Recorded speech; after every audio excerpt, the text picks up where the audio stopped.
So இந்த அனிமியோட first season, second சீசனோட ஓரளவான ஒரு கதையை மட்டும் தான் பார்க்க போகிறோம். மொத்தமாக சொல்ல போகிறது கிடையாது. இவன் தான் நம்மளோட கதையோட ஹீரோ. அதாவது இவன் வாழ்கிற இடம் 2 பகுதியாக பிரிக்கப்பட்டிருக்கும். ஒரு பகுதி என்ன அப்படின்னு கேட்டிங்கன்னா, பணக்காரங்க மட்டுமே வாழ்கிற பகுதியை ஒரு பக்கமாக பிரிச்சிருப்பாங்க. அதேக்கு ஆப்போசிட்டாக ஏழைங்க மட்டும் வாழ்கிற இடத்த ஒரு பகுதியாக பிரிச்சிருப்பாங்க.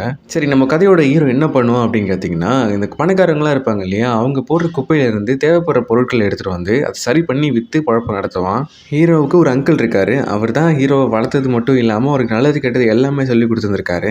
ஹீரோ பண்ணுறான் இல்லையா, அந்த வேலையை பண்ணவே கூடாது, குப்பையிலேருந்து பொருளை எடுக்கவே கூடாது. ஒரு வேலை அவங்க பிடிச்சிட்டாங்க அப்படின்னா அந்த ஒரு இடம் ஒன்று வச்சுருக்காங்க. அதாவது பெரிய பாதலை சாக்கடை மாதிரியான ஒரு இடம். அந்த மாதிரி இடத்துல குற்றம் செஞ்சவங்க எல்லாத்தையும் அப்படியே தள்ளி விட்டுருவாங்க. அதுதான் நடக்குவாங்க.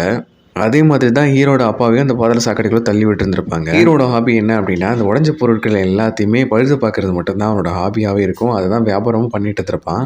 ஹீரோவுக்கு அந்த இடத்துலயே ஒரு பிடிச்ச பொண்ணு ஒருத்திருக்கா. அவளுக்காக பொம்மையை எடுத்து க்ளீன் பண்ணி அதை அவள்கிட்ட கொடுக்கறதுக்காக வீட்டிலேருந்து வெளியே போயிருப்பான். ஒரு வழியாக அந்த பொண்ணுக்கிட்ட அந்த பொம்மையை கொடுத்துட்டு வீட்டுக்கு வரும்போது அவங்களுடைய அங்கிள் வந்து இறந்துருப்பாரு. ஹீரோவுக்கு ஒன்றுமே புரியல. அங்கிள் உங்களுக்கு என்னாச்சு அப்படின்ற மாதிரி கேட்டுகிட்டே இருக்கும்போது போலீஸ் உள்ள நுழைஞ்சிடுறாங்க. இப்போ இந்த போலீஸ் யாருன்னு உங்களுக்கு டவுட் இருக்கும். இந்த போலீஸ் தான் அந்த பணக்காரங்க இருக்காங்க இல்லையா, அவங்களால உருவாக்கப்பட்ட போலீஸ்காரங்க. இந்த பணக்காரங்க இருக்காங்க இல்லையா, அவங்க தான் சட்டத்திட்டங்கள் எல்லாத்தையும் உருவாக்கியிருப்பாங்க. ஒருவேளை ஏழைகள் எல்லாமே தப்பு பண்ணிட்டாங்க அப்படின்னா அந்த பாதாள சாக்கடைக்குள்ளே அப்படியே தள்ளி விட்டுருவாங்க.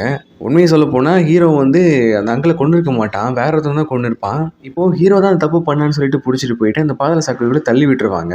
இப்போது ஹீரோ தான் தப்பு பண்ணான்னு சொல்லிட்டு பிடிச்சிட்டு போயிட்டு அந்த பாதாள சாக்கடைக்குள்ளே தள்ளி விட்டுருவாங்க.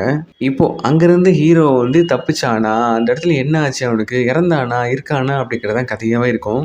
இதோட இந்த கதை முடிஞ்சிச்சா அப்படின்னு கேட்டிங்கன்னா கண்டிப்பாக கிடையாது. இதுக்கப்புறம் தான் கதையை ஆரம்பிக்கும். ஹீரோ வந்து செத்துருக்க மாட்டான், அங்கே வந்து உயிர் பொழைச்சிருந்துருப்பான். அங்கே அது மாதிரி நிறைய பேர் இருக்காங்க. அந்த உலகத்தில் தனிப்பட்ட பவர்ஸுமே இருக்கும்.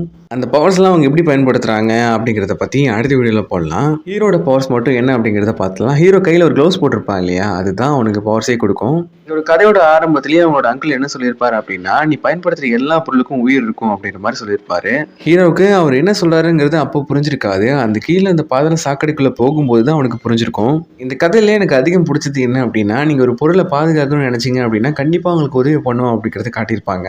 இந்த அனிமே நீங்கள் பார்த்து முடிச்சதுக்கப்புறம் உங்களுக்கு பிடிச்ச பொருள்லாம் இருக்கும் இல்லையா, அதை இன்னுமே அதிகமாக பாதுகாக்க ஆரம்பிப்பீங்க. இந்த அனிமே தமிழ் டப்பில் இருக்கான்னு கேட்டிங்கன்னா ஆமாம் இருக்குது. கிரன்ச்ரோவில் தான் அவைலபிளாக இருக்குது. நீங்கள் பார்க்குறதுனா பார்த்துக்கலாம். இந்த அனிமையில் வேறு ஏதாவது கதை தேவைப்பட்டுச்சு, எக்ஸ்ப்ளனேஷன் தேவைப்பட்டுச்சு அப்படின்னா சொல்லுங்கள், நான் தாராளமாக வீடியோ போடுறேன். சரி, இந்த வீடியோ உங்களுக்கு பிடிச்சிருக்குன்னு நம்புகிறேன். அடுத்த வீடியோவில் பார்க்கலாம். By guys.